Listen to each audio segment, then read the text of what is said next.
안녕하십니까. 예, 잘 보셨죠?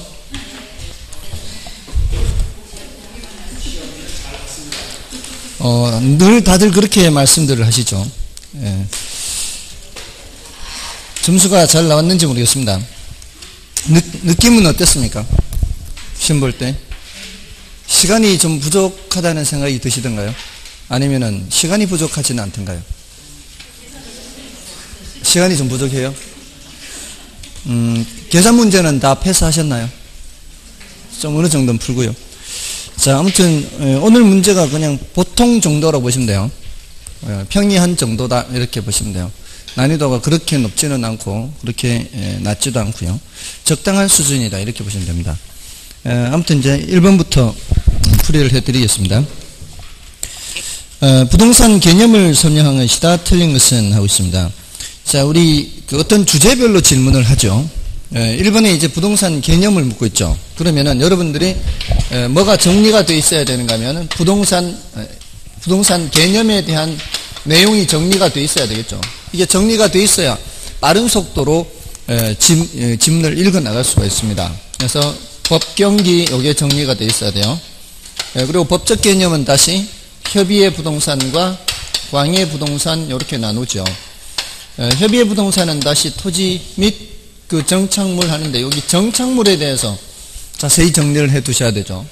요게 관건이에요. 토지는 뭐 별로 할 거 없잖아요.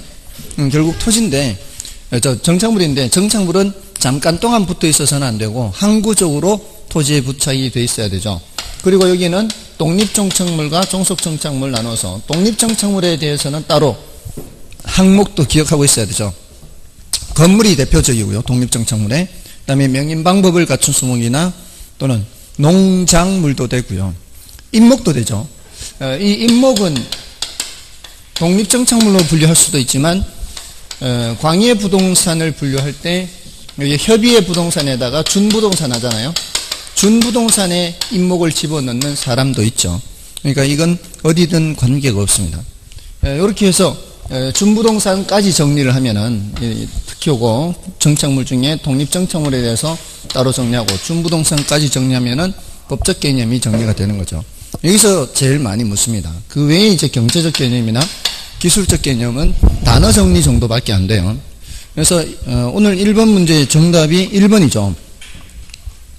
부동산을 토지와 정착물이라고 할 때 정착물이란 주택, 상가, 울타리 등 항구적인 부착물뿐만 아니라 가시개, 수목 등 일시적인 토지 부착물을 포함한다. 여기에 틀렸죠. 뒷부분이. 가시개, 수목 등 일시적인 부착물은 정착물이 아니죠. 그래서 동산이 되는 거죠. 다음에 이번에 부동산학에서의 부동산은 협의의 부동산뿐만 아니라 광의의 부동산 또는 준부동산 등으로 개념을 확대하여 파악한다. 그렇죠. 다음에 물리적 개념의 공간은 공중지표 지하 등의 3차원 공간을 말하는 것이며 이들을 통틀어 입체 공간이라고 하죠. 그러니까 물리적 개념으로서 공간을 얘기할 때 지금 공간 여기 공간이나 자연, 위치, 환경 이렇게 말하죠. 자, 그중에 이제 이런 그 성질을 파악할 때는 원칙적으로 이제 복합 개념에 따라서 파악을 해야 돼요. 이 개념 자체는 물리적인 개념이지만 성질을 파악할 때는 복합 개념으로 한다 그랬죠. 성질을 파악할 때는 위치를 말할 때 물리적 위치만 있는 게 아니라 상대적 위치도 있죠. 그런 것처럼 이제 공간을 얘기를 할 때 물리적으로만 나누고 보면은 공중, 수평 공간, 지하 공간 이렇게 하고요. 거기에 이제 법적인 측면에서 얘기를 할 때는 공중권, 지표권, 지하권 이렇게 좀 더 복합적으로 살펴보지 않습니까? 그래서 그 공간 개념 중에 물리적 개념으로서의 공간은 그게 공중지표 지하 등의 3차원 공간을 말하는 거고요. 그리고 입체 공간 맞는 표현이죠. 다음에 준부동산의 개념은 실생활의 필요에 따라 구분하는 것은 아니나 이것을 학문의 대상으로 삼을 필요는 있죠. 그리고 기술적 개념의 부동산은 공간, 위치, 환경, 자연 등을 지칭하고요. 1번은 이렇게 어렵지 않은 그런 문제죠. 다음에 2번은 이제 토지 분류인데요. 이것도 마찬가지. 토지 분류하면은 여러 가지 이제 기준에 따라 분류를 하죠. 그 1번 지문은 필취획지와 관련되는 거죠. 이거 대응하는 이 개념이 필취획지. 이런 분류입니다. 그러니까 이게 뭐 그렇게 어렵지 않고 그 단어 뜻만 묻는 거죠. 그래서 1번은 법적인 개념으로서 토지의 등기 등록의 단위가 되는 것은 획지가 아니고 필지죠. 그래서 1번 틀린 거고요. 그 다음에 2번은 건폐율 용적률 등의 규제로 인하여 동일한 필지 내에 남겨둔 토지. 이거는 공지죠. 그래서 이것도 틀렸죠. 그 다음에 3번은 뭔가요? 3번은 지상에 건축물이 없는 토지로서 공법상 사법상 제약을 받는 토지를 경지라고 한다. 공법상 사법상 제약을 받는 토지는 우리나라에서는 말하지 않죠. 그건 우리나라에서는 말하지 않는데 일본에서는 저지라고 하는 거죠. 일단은 우리나라에서 낮이라고 하는 거는 일본에서는 뭐라고 하고요. 우리나라에서 낮이라고 하는 일본에서는 경지라고 하죠. 그러려면은 공법상 제한은 있지만 사법상 제한은 없다라고 해야 되죠. 공법상 제한은 뭐예요? 그거는 이제 국가가 제한하는 거죠. 용도 지역, 용도 지구, 용도 구역 이런 것들이 다 공법상 제한이죠. 그래서 도관, 농자, 도시지역, 관리지역 이렇게 하는 것들이 다 무슨 제한이에요? 이게 공법상 제한이죠. 우리나라에 있는 땅 중에서 공법상 제한이 없는 땅은 없는 거죠. 근데 사법상 제한은 뭘 말하는 거예요? 등기부상 무슨 제한 물건이 설정되어 있는 거예요. 뭐 지상권이 설정되어 있다거나 또는 뭐 저당권이 설정되어 있다거나 이런 것들이 사법상 제한입니다. 그러니까 낮이라고 하려면은 건축물도 없으면서 등기부상으로도 깨끗한 상태. 그게 바로 낮이가 되는 거죠. 그래서 3번 틀린 거고요. 그 다음에 집안이 절토되어 무너져 내린 토지로서 전답 등이 하천으로 변한 토지. 이거는 물의 침식작용과 관련이 있다 그랬죠. 포락지. 자, 이 한자를 좀 생각하면은 훨씬 더 쉽습니다. 이 포락지 할 때 락자가 떨어질 락자입니다. 물이 갉아먹으면 어때요? 시골길, 시골 하천 같은데 이렇게 도랑 같은데 이렇게 지나가다 보면 비가 많이 오면은 막 물이 흘러가면서 갉아먹잖아요. 이렇게. 갉아먹으면 어떻게 해요? 위에 있는 흙이 무너져 내리잖아요. 이렇게 갉아먹으니까 무너져 내리고 갉아먹고 무너져 내리고. 이게 바로 뭐예요? 포락지. 무너져 내려서. 근데 빈지는 뭐라 그랬어요? 바닷가죠. 그 빈자가 좀 한자가 어렵다 그랬잖아요. 빈자가 물가빈 해서 이렇게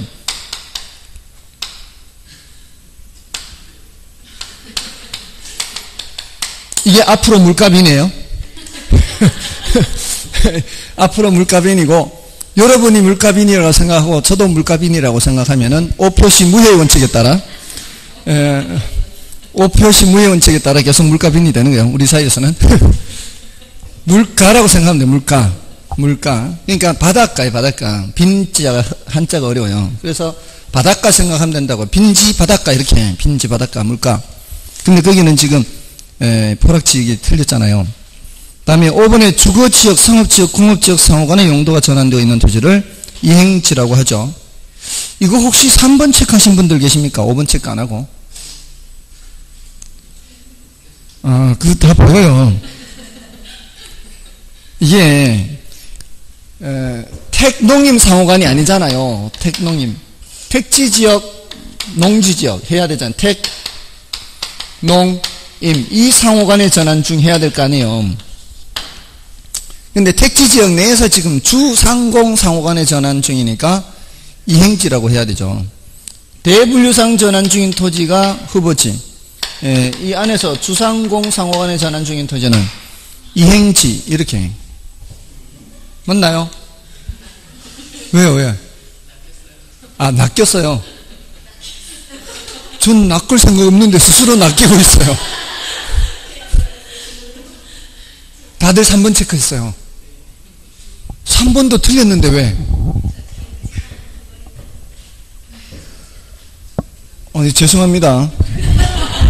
그럴 의도는 없었는데 잘 읽어야죠 그거를. 저는 전혀 낚을 생각 없었어요. 정말. 그냥 이걸 알고 있는지 모르고 있는지 단지 궁금했을 뿐이에요.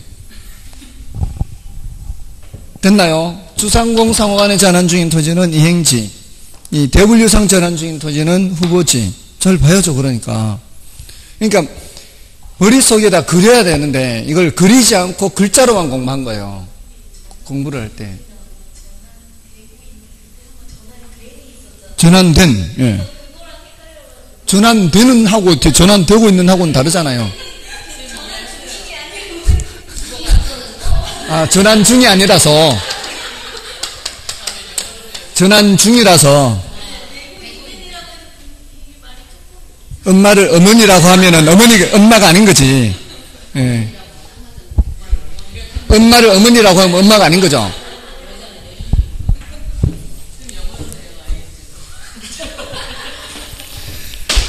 뭐 이래 틀리고 저래 틀리고.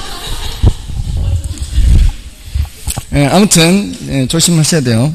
예, 이렇게 틀렸으니까 이게 다행히 시험 치기 전에 틀렸으니까 시험 칠 때는 또 조심하겠죠. 예, 아무튼 왜냐하면 이게 그 글을 말해요. 우리가 글을 읽잖아요. 글을 읽을 때 행간의 의미를 읽으라고 하죠. 글자를 읽지 말고. 그러면은 이행지라고 할 때는 머릿속에 이렇게 그려야죠. 건물들이 있는 상태에서 그 사이에서 바뀌는 거, 이게 이행지. 건물이 없는 사이에서, 전답과 이런 것들은 전부 다 건물이 없잖아요. 이런 건물이 없는 것들끼리 사이에서 바뀌면은 이것도 이행지인 거지. 맞잖아요. 근데 건물이 없는 데서 건물이 있는 것으로 바뀌면은 그거는 후보지가 되겠죠. 이게 완전히 바뀌는, 완전히 이렇게. 아, 이렇게는 또 한 번도 생각 안 해봤구나. 머릿속에 그려보세요. 글자를 읽지 않고 글을 읽어야죠. 글을. 머릿속에 그 상황을 머릿속에 그려 넣으시라는 거예요. 그러면은 그것이 직접 체험한 것 같은 효과가 있다는 거예요. 그러니까 우리가 체험을 할 때 직접 체험과 간접 체험이 있죠. 직접 체험은 정말 자기가 몸소 가서 느끼는 거죠. 여행을 통해서 느끼거나 이런 것들. 근데 독서라는 거는 간접 체험이죠. 직접 간 건 아니죠. 그렇지만 가능한 한 직접 체험처럼 하려면은 그 글 속에 있는 상황을 머릿속에 떠올려서 그걸 시각적으로 이렇게 연상을 하는 거죠. 그럼 훨씬 더 이게 직접 체험한 것 같은 효과가 있는 거죠. 됐나요? 자, 이렇게. 다음에 3번은, 뭐 3번은 틀려도 어느 정도 용서가 돼요. 이거는 이제, 부동산의 특성에 관한 문제는 좀 난이도가 높을 수는 있습니다. 자, 1번은 토지의 개별성은 토지의 사용이나 판매를 둘러싼 계약에 있어 법적으로 대책 가능성을 없게 만드는 원인이 되기도 한다. 그렇죠? 개별성이란 얘기는 그것밖에 없다는 얘기잖아요. 혹시라도 뭐 계약이 잘못되거나 했을 때 다른 걸로 대체를 못해요. 다음에 토지의 공공성은 토지시장에 대한 정부 개입의 명분을 강화시킨다. 공공성이 뭐예요? 공공성은 함께 사용할 수 있도록 하자는 거죠. 개인의 소유라 할지라도 어느 정도 공적인 제약을 가할 수 있게 하는 거죠. 이 공공성이 강조되는 이유는 바로 희소성 때문에 그래요. 희소성 때문에. 그리고 인간이 만든 것도 아니잖아요. 토지라고 하는 것은 자연이 준 거죠. 근데 이 희소성의 원인이 되는 것은 바로 부증성이죠. 그래서 이렇게 해서 연결이 되고요. 굳이 따지라면 이제 부증성과 관련됩니다. 명분을 강화시킨 거 맞고요. 그 다음에 3번도 부증성이죠. 토지는 비생산성으로 인해 그 물리적 양을 증가시킬 수 없으나 개별 용도 관점에서는 공급을 증가시킬 수 있다. 용도 전환을 통해서 가능한 얘기죠. 다음에 4번은 이 3번 맞는데요. 4번은 부증성하고 임대차 시장하고는 거리가 좀 있습니다. 4번이 틀렸죠.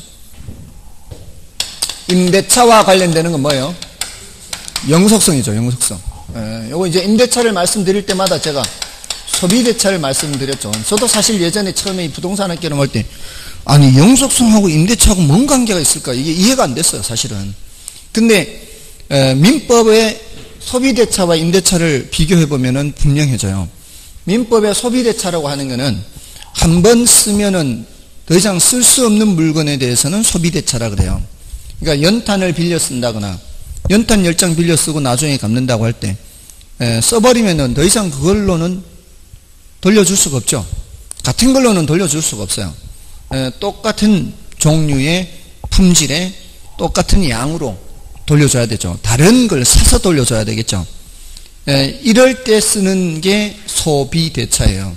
여러분들은 소비대차를 제일 많이 들어보는 게 어떤 경우예요? 쌀 빌려서 드시고 빌려서 이렇게. 요즘 최근에 여기 수업 들을 때는 금전 소비대차 안 그러나요? 금전 소비대차 안 들어보셨어요? 금전 소비대차라고 하잖아요. 금전. 다른 소비대차는 잘 안 들어보잖아요. 연탄 빌려 쓰고 다시 갚고 쌀 한 말 빌려주세요. 다시 갚게 안 하잖아요. 금전 소비대차라고 하죠. 왜 금전 소비대차라고 하겠어요? 돈을 빌렸잖아요. 그 빌린 돈으로 나중에 돌려주는 게 아니고요. 동종, 동질, 동량의 다른 돈으로 갚는 거죠. 사실 돈에도 1년 넘버가 다 있어요. 지폐에 1년 넘버 있는 거 아시나요? 그 1년 넘버가 있으면은 처음에 100만 원 빌렸을 때 만 원짜리 한 장 1년 넘버 다 적어놨다가 쓴 후에 나중에 그 1년 넘버 다시 그대로 회수해서 갖다 주는 게 아니잖아요. 그거는 쓰고 다른 1년 넘버에 돈을 이렇게 갚는 거니까 똑같은 건 아니거든. 뭔 뜻인지 아시겠죠? 그래서 금전도 무슨 대차라고 하는 거예요? 소비대차라고 하는 거예요. 그러니까 한 번 써버리면은 더 이상 이제 내 주머니에 들어오지 못하는 상황이 되니까 소비대차로 하는 거예요. 근데 임대차는 뭐예요? 내가 빌려서 쓰고 그 물건을 다시 돌려주는 거거든요. 이거는 오래 사용할 수 있는 물건만 가능한 거예요. 그러니까 오래 사용하는 것이니까 이제 반드시 영속적일 이유는 없죠. 그러니까 내구성을 갖는 물건은 임대차예요. 그러니까 저기 정수기 렌탈하고 하잖아요. 정수기 렌탈하고 또 뭐 자동차도 이렇게 임대차 뭐 렌탈하고 저기 뭐 유원지의 자전거도 임대차잖아요. 다 그런 거는 같은 물건으로 돌려주는 거예요. 그러면 이제 우리 토지에 이제 연결을 했을 때 영속성이 아니라 이제 오래 쓸 수 있다는 거하고 관련된다면 이제 영속적인 거하고 관련된다는 거예요.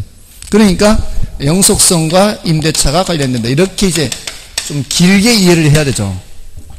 예, 그래서 4번이 틀린 거고요. 그다음에 5번에 토지는 이용의 비가역성. 비가역성이 뭐예요? 어떤 용도로 사용하게 되면 더 이상 다시 원 상태로 되돌아가기가 곤란한 거죠. 그러니까 지금 당장의 용도만 볼 것이 아니라 앞으로의 주변 환경이라든가 이런 걸 고려해서 의사결정을 해야 되겠죠. 그러니까 장기적인 관점에서의 배려가 필요하게 되는 거죠. 자, 옳은 말인데 5번과 관련된 부동산 특성을 얘기하려면 뭘 얘기해야 될까요? 거기 둘째 줄에 힌트가 있거든요. 잘 보세요. 5번의 둘째 줄에 장기적인이란 말이 있어요. 장기적인. 그 무슨 성질이에요? 영속성어예요. 장기. 그 힌트가 있는데 5번은 뭐하고 관계 있다고요? 영속성하고 영속성. 그 다음에 그래서 정답 4번이고 자 이제 4번은 중요한 주제죠. 4번은 유량 저량 구별하는 거죠. 이건 2년에 한 번 그걸로 묻는다 그랬어요. 유량은 일정 기간을 전제로 측정한다 그랬고요. 저량은 일정 시점을 전제로 측정한다 그랬죠. 근데 우리는 이제 원칙적으로 유량으로 측정하고 예외적으로 저량으로 측정하는데 유량의 대표적인 게 소득이라고 얘기했고요. 여기서 이제 출발 삼으시라고 그랬죠. 소득이 1000만 원인 것이 많은 거예요, 적은 거예요? 많은지 적은지 얘기할 수 없다 그랬죠. 그거는 월인지 연인지 반드시 얘기를 해줘야, 기간을 얘기를 해줘야 크기를 판단을 할 수 있다고요. 그래서 유량 개념이라고 그랬죠. 자, 근데 소득이라는 게 꼭 근로소득만 있는 게 아니라 그랬잖아요. 그러니까 한 가지만 생각하는 게 아니라 소득이라는 요 단어만 생각하는 게 아니라 그 근로소득이든 임대소득이든 이자소득이든 뭐 사업소득이든 소득이라는 종류는 전부 다 뭐란 얘기예요? 그건 유량이라는 얘기 아니에요. 그러니까 지대의 의미가 뭐예요? 지대 글자를 보지 말고 지대는 토지의 임대료다 이렇게 생각하란 말이에요. 토지 임대료니까 임대료 수입 이렇게 볼 수 있고 이거는 받는 입장에서는 소득이잖아요. 주는 입장에서는 비용이잖아요. 그 소리는 소득만 유량 개념이 아니라 비용도 유량 개념이라는 얘기예요. 한쪽에서는 받는 거고 기간으로 한쪽에서는 기간으로 주는 거니까 소득과 비용 전부 다 거울의 양면 같은 그런 개념이란 말이에요. 자, 그러니까 지대 당연히 여기 들어가고요. 등등등 들어가는데 특히 우리 부동산 쪽에서는 새로 지어서 내놓는 주택 공급, 신규 주택은 새로 지어서 내놓는 거잖아요. 그러니까 보통 어떻게 얘기해요? 우리 1년 동안 공급되는 주택의 수가 약 40~50만 채 정도 됩니다 라고 얘기한단 말이에요. 그럼 1년 동안 이렇게 하잖아요. 이거는 새로 지어 내놓는 거 아니에요. 근데 이미 지어져서 지금 있는 양, 이거는 재고 개념이죠. 그래서 이 절약 개념의 대표인 게 재고 개념이고, 기존 주택 재고량이죠. 기존 주택. 이걸 중고주택이라고 하잖아요. 이걸 중고주택. 이렇게요. 물론 이제 자산 개념이 이 절약 개념의 대표적이고, 자산은 부채 더하기 자본으로 돼 있다. 이 공식 자체도 기억해야 되죠. 부채와 자본의 합이, 이 자본은 자기 자본을 말하는 거예요. 그냥 자본하면 자기 자본이고, 이 부채는 타인 자본을 말하는 거죠. 자, 그래서 이런 개념도 하고, 다음에 인구가 대표적인 또 절약 개념에 속해요. 인구도 이제 일종의 재고 개념이잖아요. 근데 인구 변동량은 유량 개념이죠. 인구 변동량은 유량 개념이다. 자, 이렇게 보면은 일단 지대가 토지 임대료니까 유량 개념이고요. 실물 자산이든 금융 자산이든 자산 개념은 절약 개념이고, 그 다음에 이제 대부 비율이 나오는데, 대부 비율이 뭐예요, 개념이? 대부 비율은 중요한 개념이라고 그랬죠. 오늘 뒤에도 있죠, 대부 비율이. 부동산 가치 전체죠. 부동산 가치 전체 중에서 타인 자본이 차지하는 비율이죠. 남의 거 비율, 또는 이제 부채 잔금이라고 합니다. 그래서 쉽게 기억하자면은 남의 거 비율 이렇게 하면 되는데, 이거는 언제 측정하느냐에 따라 달라질 수 있죠. 대출할 당시에는 집값 1억에 6천만 원 대출해 줬는데, 그래서 대부 비율이 60%인데, 시간이 지나서 집값이 올라가게 되면 1억 2천으로 올라가요.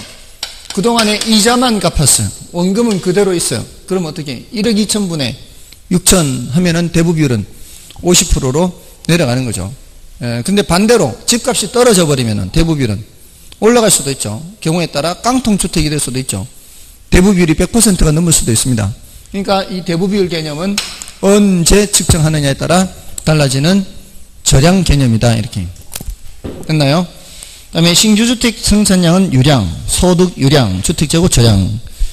이 문제는 디귿이 관건이죠. 디귿. 디귿 대부 비율을 제대로 체크를 할 수 있느냐.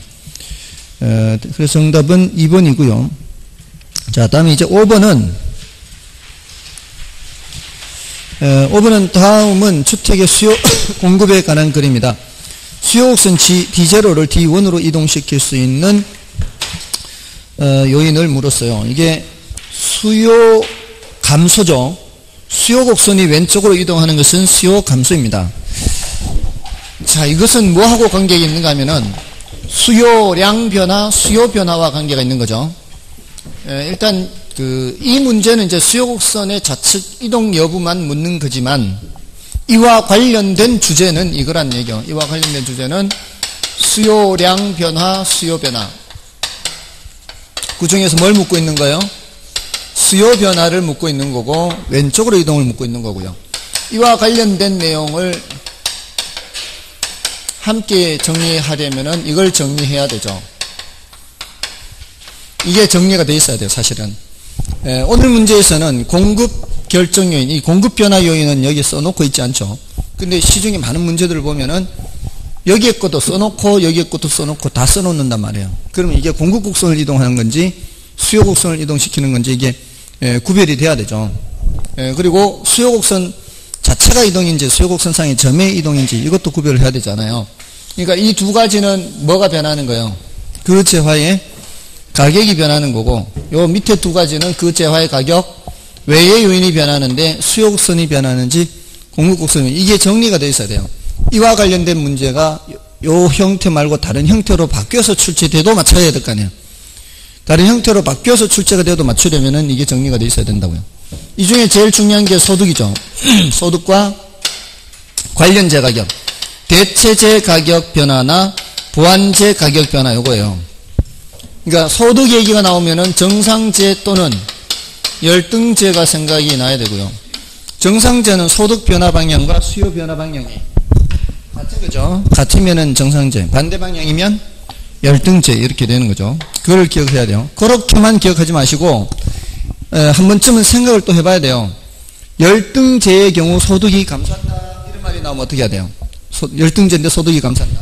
수요가 증가하는데, 이게 수요가 증가하면 오른쪽으로 이동, 수요 증가하면은 오른쪽으로 이동, 여기까지가 돼야 된다고요. 정상제인데 소득이 감소하면, 정상제인데 소득이 감소하면 수요가 감소한다. 같은 방향, 정상제 같은 방향. 그게 돼 있어야 된다고요. 그와 마찬가지로 대체재 가격 변화 방향과 내가 그리는 수요 변화 방향은 같은 방향이죠.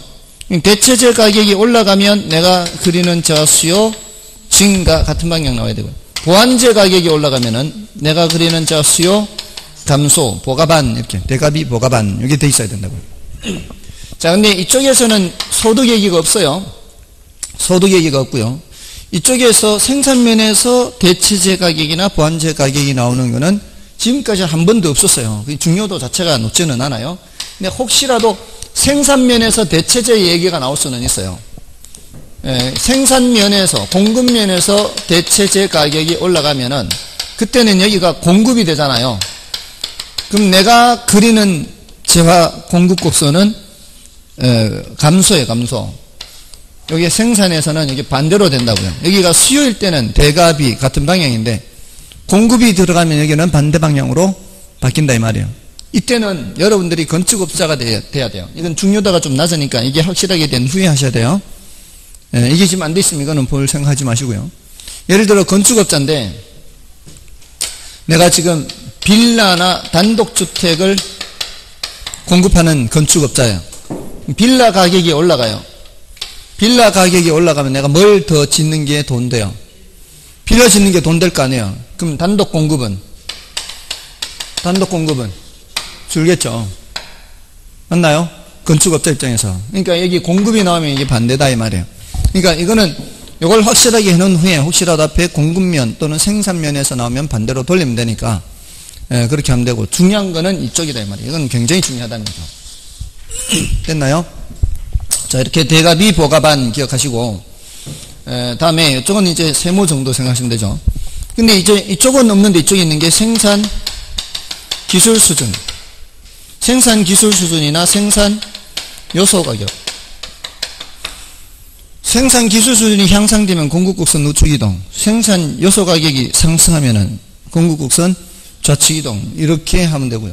이쪽은 생산 기술, 생산 요소 이런 거 없단 말이에요. 그리고 조심해야 되는 게 가격 변화에 대한 예상이에요. 또는 이제 경우에 따라 기대라 그래요. 가격 상승 또는 하락에 대한 기대. 자, 여기서 수요자들이 가격 상승을 예상하면 어떻게 해요?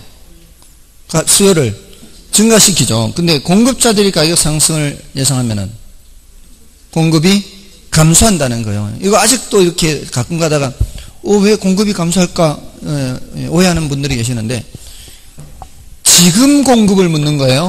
앞으로 가격이 올라갈 것 같을 경우에 지금 공급을 묻는 거예요. 지금 물건을 내놓을까 말까 하던 사람 입장에서는 어떻게 한다고요? 물건을 안 내놓는 거죠. 그러면은 오해하는 게 대부분 이것 때문에 오해해요. 앞으로 가격이 올라갈 것 같으면 미리 이제 사람 더 구하고 막 짓기 시작해야 되는 거 아닌가? 짓기 시작은 해야 될 수는 있겠죠. 근데 물건을 내놓는 건 언제 내놔요? 지금 내놔요? 나중에 내놔요. 올랐을 때 내놓는 거죠. 지금의 공급을 묻는 거란 말이에요.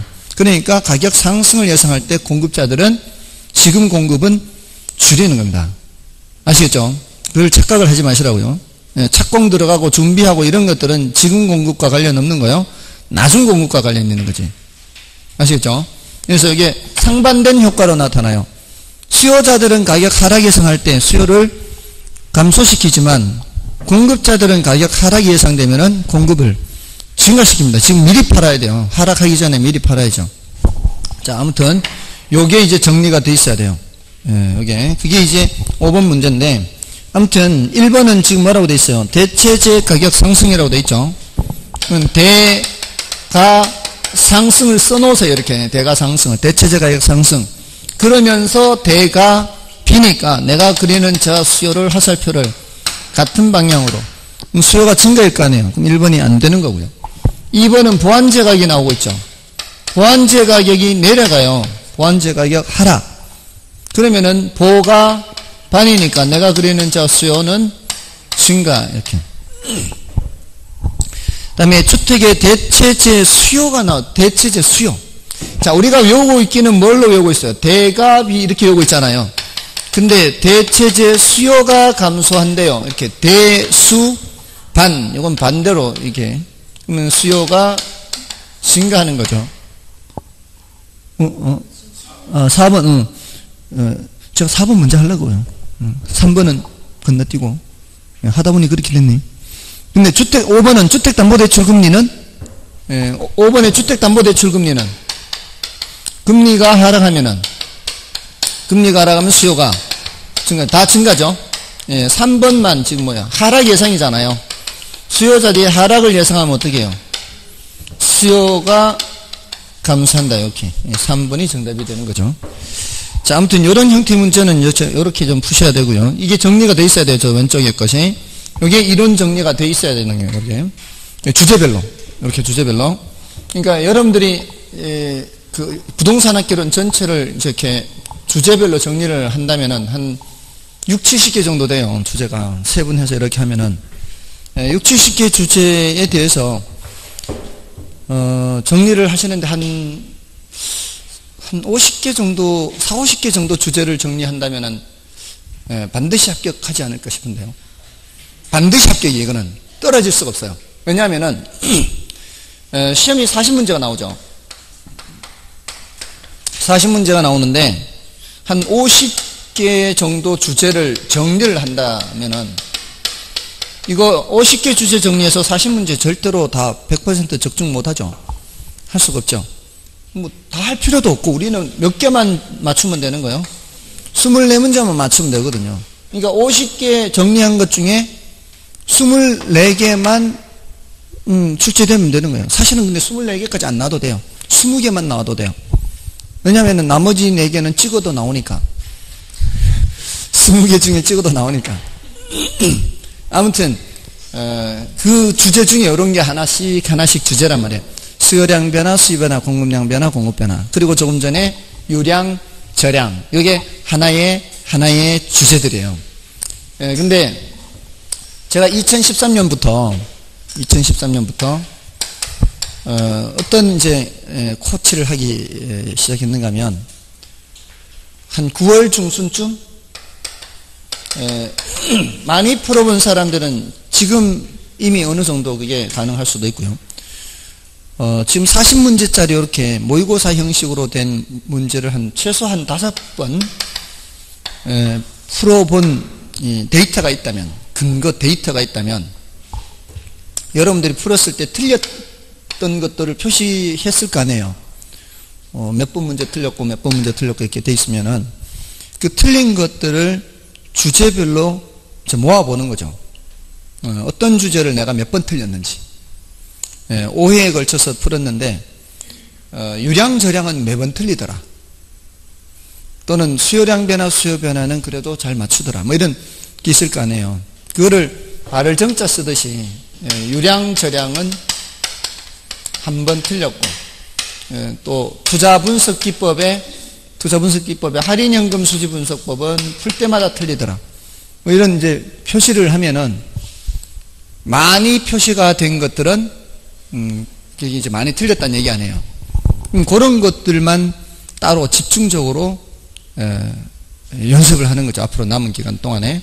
그거를 2013년도에 젊은 녀석이 20대 후반 여자예요. 근데 한 번도 60점을 넘은 적이 없다는 거예요. 그래서 뭐 평소에 공부도 그렇게 열심히 하는 것 같지는 않았어요. 근데 이제 모의고사 본거를 가지고 오라고 했죠. 그랬더니 이제 모의고사는 그래도 꾸준히 보기는 봤더라고요. 공부는 별로 안 했는데. 그러니까 점수가 60점을 넘을 수가 없죠. 그래서 이렇게 자주 틀렸던 것들을 점검을 해봤어요. 그러니까 어쩌다 틀리는 것들도 있겠죠. 그리고 틀리는 것들 중에 중요도가 낮은 거는 제외. 출제 가능성이 낮은 것들은 제외.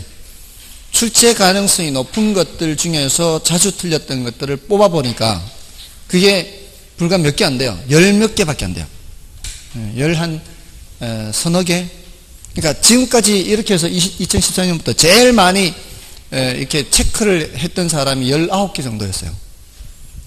그러니까 그 남은 기간 동안 그래도 중요한 것들을 더 집중적으로 봐야 되는 게 제일 많은 사람이 한 19개, 그러니까 대부분의 어느 정도 공부한 사람들이라면 그렇게까지는 많지가 않단 말이에요. 그러면 그 한 서너 개, 너댓 개 정도 되면은 남은 한 달, 이제 9월 하순 되면은 한 달 정도 되겠죠. 그 남은 한 달 동안 그 주제만 집중적으로 연습을 하는 거죠. 그렇게 해서 결국 그 녀석 합격했어요. 그 1차만 준비했는데 1차 합격했어요. 아무튼 그 이제 파일이 있어요. 저한테 파일이 있어요. 이렇게 주제를 나누어서 총론해서 다시 여기에 이제 세분된 주제가 있고, 또 경제론 이렇게 세분된 이렇게 주제가 있고, 이런 주제들을 세분을 해놔서 혹시 필요하면 이렇게 메일로 보내드리면 되니까. 예시도 있어요. 예시. 다른 사람 거, 이미 예전에 했던 다른 사람 거를 이렇게 표시를 한 게 있으니까 그렇게 해가지고 스스로 이렇게 점검을 해볼 수도 있어요. 그렇게 하면은 마지막에 한 달 정도는 다른 건 몰라도 중요하다고 한 것들, 그런 것들이 다시 틀릴 가능성이 많으니까 그렇게 하려면 어느 정도 이 근거 자료가 있어야 돼요. 그러니까 지금까지 모의고사를 별로 안 보셨다면은 따로 지나간 모의고사를 구할 수는 있으니까 학원에서 지난 모의고사 있잖아요. 구해서 문제를 풀어보시라고요. 문제를 풀어보시고 내가 뭐를 잘 모르는지, 틀린 거 거기에 해당하는 뭐 요약집이나 기본서를 보고 점검을 해서 다시는 틀리지 않도록 이런 식으로 정리하시라 이 말이에요. 6번도 마찬가지예요. 6번도 이제 어떤 주제인가 하면은 이런 주제처럼 6번은 균형의 이동이에요. 균형 이동. 거기 균형 이동이라는 말은 없죠. 균형 이동이라는 말은 없는데 주제가 여기에 해당하는 주제다 이 말이에요. 조금 전에 5번에서는 어떻게 했어요? 수요 곡선이 왼쪽으로 이동하는 것을 찾으라고 했잖아요. 이것만 찾으면 되는 거였죠. 근데 6번은 이렇게 이동하게 되면 가격은 어떻게 돼요? 거래량은 어떻게 돼요? 이거까지 묻는 거다 이 말이에요. 자, 그러니까 6번에 1번 뭐라고 돼 있어요? 수요면에서 대체재 가격이 하락하면 했잖아요. 그러면 대체재 가격이 하락하면, 대가 하락 써놓으면 수요가 어떻게 해요? 수요가 감소할 거 아니에요. 수요가 감소하면 수요 곡선이 왼쪽으로 이동하게 되면 가격은 어떻게 돼요? 가격은 내려가고 거래량은 줄어들잖아요, 이쪽으로. 근데 그게 부동산 가격이 상승하고 했으니까 틀렸죠. 맞나요? 이렇게 그림으로 풀든가 아니면 이제 균형 이동을 모두 8가지를 했어요. 모두 8가지 수업할 때. 제가 수업할 때는 이렇게 그래프로 그리지 않더라도, 자, 첫 번째가 뭐였는가 하면은 그때 수요가 증가하는 경우, 두 번째가 수요가 감소하는 경우, 세 번째가 공급이 증가하는 경우, 네 번째가 공급이 감소하는 경우, 다섯 번째는 수요, 공급 모두 증가, 여섯 번째는 수요는 증가, 공급은 감소, 일곱 번째는 수요가 감소하면서 공급이 증가, 여덟 번째는 수요 감소, 공급 감소, 모두 감소. 이렇게 해서 균형 거래량과 균형 가격이 어떻게 되는지를 묻잖아요. 이때는 다 위로죠, 위로. 방향이 일치한다 그랬잖아요. 수요 감소일 때는 균형량 감소, 균형 가격 하락 다 같은 거잖아요. 근데 공급이 증가할 땐 여기까지는 같다 그랬죠. 근데 균형 가격은 하락하는 거고요. 공급이 감소하면 균형량 감소하고 균형 가격은 상승이죠. 근데 문제에서 이런 균형이라는 말을 안 쓸 때가 있거든요. 왜냐하면은 현실에서는 균형이라는 걸 관찰하기가 어렵잖아요. 현실에서는 균형이라는 걸 관찰하기 어려우니까 그냥 가격이 하락하게 되는데 이렇게만 얘기하는 경우가 많다는 거죠. 지금 이 1번이 바로 그런 거죠. 예, 그게 그냥 부동산 가격이 이렇게 나와 있지 균형 가격이 이렇게 얘기 안 하잖아요. 그건 그와 같은 맥락이에요. 그럼 2번은 뭐예요? 이 생산 요소 가격의 하락이죠. 생산 요소 가격의 하락이 이쪽이란 말이에요. 일단 이쪽에서 공급 증가란 말이에요. 공급 증가면 균형의 이동에서는 균형량은 증가하지만 균형 가격은 하락하게 되는 거죠. 그래서 부동산 가격 하락, 거래량 증가 이렇게. 그 다음에 3번에 일반적으로 소득이 증가해요. 소득이 증가는 뭐예요? 수요 증가, 수요 증가, 균형 증가, 균형 가격 상승. 다 위로. 맞나요? 그 다음에 생산기술 향상. 이거는 2번과 같은 내용이에요. 2번. 이 생산 요소 가격 하락이나 생산기술 향상 다 같아요. 맞죠? 그 다음에 매도자들이 가격 상승을 예상했다면, 매도자들이 가격 상승 예상하면 공급이 증가요, 감소요? 공급이 감소죠. 공급 감소하면 가격은 올라가고 거래량 감소하는 거죠. 그래서 정답은 1번이고요. 자, 여기 이제 6번이 균형의 이동이고요. 자, 7번은 계산 문제인데 탄력성 계산이죠. 자, 탄력성 계산인데 거기 뭘 이용하라고 돼 있어요? 중간점 이용 이렇게 돼 있죠. 이 의미가 뭐라 그랬어요? 중간점 이용의 의미는 중간점을 분 뭐로 사용하세요? 이 뜻이잖아요. 최초값을 기준으로 하세요. 이런 말이 나오면 최초값을 뭐로 하라? 분 뭐로 하라는 얘기 아니에요. 자, 그러니까 지금 가격이 얼마에서 얼마로 변해요? 10만 5천 원에서 13만 5천 원으로 바뀔 때 수요량은 1260제곱미터에서 1140제곱미터로 바뀌죠. 맞나요? 그럼 여기에 중간점을 찾으라 이 소리예요. 중간점을 이용하라는 얘기가. 중간점이 뭐예요? 중간점이 한가운데 금방 눈에 띄면은 그렇게 하면 되는데 안 띄면 두 개를 더해서 2로 나눠도 되죠. 10만 5천 원과 13만 5천 원 더하면은 24만 원이고 24만 원의 한가운데는 12만 원이에요. 이거는 한가운데가 얼마예요? 1200이죠. 그럼 중간점을 분모로 하란 말이에요. 분모로 이렇게 중간점을 분모로 하면 되지. 그럼 분자의 변화량을 알아야 변화율을 알까요? 우린 변화율 퍼센트를 구하려고 하는 거 아니에요. 이걸 기준으로 변화량은 얼마예요? 변화량 1.5잖아요. 1.5 이쪽으로도 1.5 이쪽으로도 1.5 1.5 쓰면 되는 이렇게 그것만 계산하면 되잖아요. 이거 이쪽으로도 얼마 떨어져 있어요? 60 떨어져 있잖아요. 그럼 나머지는 계산기가 하면 되니까 이제 계산기 하면 되잖아요. 이제 이 정도는 암산할 수 있잖아요. 이 정도는 설마 이걸 계산기로 해야 되는 건 아니죠. 1200 빼기 1140 이런 걸. 그러면 이거 계산기를 하면 0.125 나온단 말이에요. 0.125 이거는 0.05 나온단 말이에요. 그러면 12.5%고 이거는 5%가 있어버리는데 가격 변하는 게 분 뭐로 가야 되고 수요량 변하는 게 분 자로 가야 될 거 아니에요. 0.125분의 0.05 이거 굳이 퍼센트를 안 바꿔도 되죠. 어차피 이 퍼센트 약분되기 때문에 이러면은 0.4 이렇게 나온단 말이에요. 정답이 0.4란 말이에요. 다음에 8번 부동산 시장의 기능을 설명한 것이다. 틀린 것은 요거 정답 몇 번이에요? 요거 정답이 3번인데요. 의외로 다른 걸 1번을 체크한 분도 꽤 되시고요. 5번을 체크한 분도 꽤 되시고요. 부동산 시장은 가격을 창조하는 기능이 있다. 자고가 정량이잖아요. 자고가 정량을 묻고 있는데 3번은 과장국수 비비자를 묻고 있는 거예요. 대답하고 있는 거예요. 그래서 1번에 그러나 창조된 가격은 가격 변동 등의 원인으로 파괴된다. 이렇게 표현합니다. 만들어지고 파괴되고 이렇게. 그리고 부동산 시장에서는 부동산과 현금, 부동산, 소유권, 임차권 등이 교환되고요.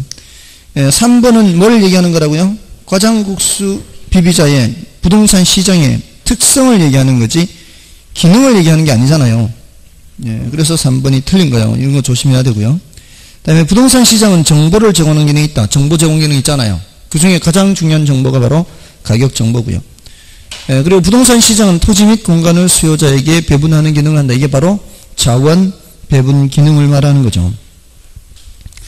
다음에 부동산 경기 순환의 각 국면에 대한 설명이다. 틀린 것은 1번 부동산 경기 변동은 일반 경기에 비하여 후순환적이며 일반 경기 변동과 주거용 부동산 경기는 역순환한다. 맞나요? 자, 대체로 일반 경기에 비해서 부동산 경기는 뒤처져 가죠. 이게 타선기간이 있기 때문에. 근데 그거를 부문별로 나눠볼 때는 이 말이에요. 부문별로. 이 부문별로 나눠본다는 게 뭐예요? 주거용 부동산 경기와 상공업용 부동산 경기로 나눠서 보는 거죠. 이럴 때 상공업용 부동산 경기는 일반 경기와 함께 가는 경향이 있단 말이에요. 근데 그럴 때는 주거용 부동산 경기는 역행하는 그런 관계에 있다 이 말이죠. 그래서 1번 맞는 말입니다. 그다음에 이번에 안정시장은 부동산 경기가 호황이든 불황이든 가격이 큰 변동이 없는 시장을 말하며 실질적인 구매력을 갖춘 수요자들의 지탱이 되고 있는 시장이다. 맞죠? 이게 안정시장이라는 것이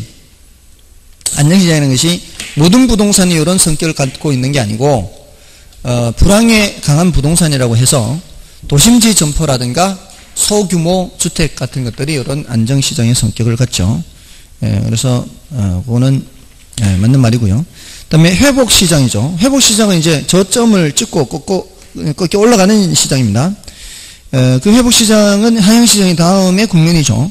그리고 부동산 가격의 상승이 시작되고 투기적 요소가 개입되기 쉬운 시장이다. 그렇죠. 투기를 한다면 이제 그때부터 이제 투기 세력이 조금씩 개입된다는 겁니다. 다음에 4번이 틀렸죠. 하향시장에서 공실률은 증가하고 매수자는 거래 성립 시기를 당기려고 할 것이다. 이게 틀렸죠. 이제 하향시장 내리막길에서는 사려는 사람은 가능한 한 늦추려 가겠죠. 그래서 틀렸고요. 그 다음에 상향시장 올라가는 시기입니다. 이럴 때는 공실률이 감소하겠죠. 그리고 후퇴 가능성을 내포합니다. 지금 올라가는데 계속 올라가다 보면 야 이거 너무 심한 상태가 아니냐라는 인식이 퍼지기 시작합니다. 그러면 이제 드디어는 이제 후퇴의 가능성이 포함되어 있는 겁니다. 그리고 매도자가 중심이 되는 시장이고요. 정답은 4번이고 10번은 뭐 어렵지 않죠. 10번은 어려운 거 아닌데요. 요거까지만 하고 좀 쉴까요? 정부의 시장기 필요성과 관련된 다음의 내용 중 틀린 것은 1번 시장 실패를 수정하기 위해 정부가 개입하는데도 불구하고 효율성이 개선되지 않거나 또는 오히려 악화되는 현상을 정부 실패라 한다. 맞죠? 그 다음에 정부는 사회적 목표를 달성하기 위해 시장에 개입하기도 한다. 그렇죠. 사회적 목표가 주로 효율성인데 경우에 따라 형평성일 수도 있죠. 주로 형평성인데 사회적 목표는 주로 형평성인데 경우에 따라 효율성일 수도 있습니다. 그 다음에 3번은 사적 편익보다 사회적 편익이 크대요. 개인이 얻는 편익보다 사회가 얻는 편익이 더 크다라는 것은 다른 사람도 뭔가 얻는 게 있다는 얘기 아니에요. 무슨 외부예요? 정예외부죠. 정예외부가 발생하는 경우에 정부가 시장에 개입하기도 한다. 그렇죠. 정예외부든 부예외부든 외부 효과가 나타날 때는 정부가 시장에 개입하기도 하는 거죠. 그 다음에 4번의 시장 실패는 시장기구가 자원을 효율적으로 배분하지 못하는 현상을 말한다. 이건 뭐 어렵지 않고요. 자, 5번은 사적 비용보다 사회적 비용이 크대요. 그러면 사회적 비용이 더 크다는 것은 개인이 지불하는 비용 말고도 다른 사회가 이제 지불하는 비용이 있다는 얘기는 무슨 외부예요?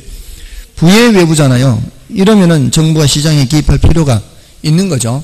결국은 뭐예요? 3번, 5번 지문이 정의 외부가 나타나든 부의 외부가 나타나든 그러니까 사적 편익이 더, 사회적 편익이 더 크든 사적 편익이 더 크든 또는 사적 비용이 더 크든 사회적 비용이 더 크든 정부가 개입할 필요가 있다라는 거죠. 정답은 5번이고요. 11번부터는 좀 쉬고 가겠습니다.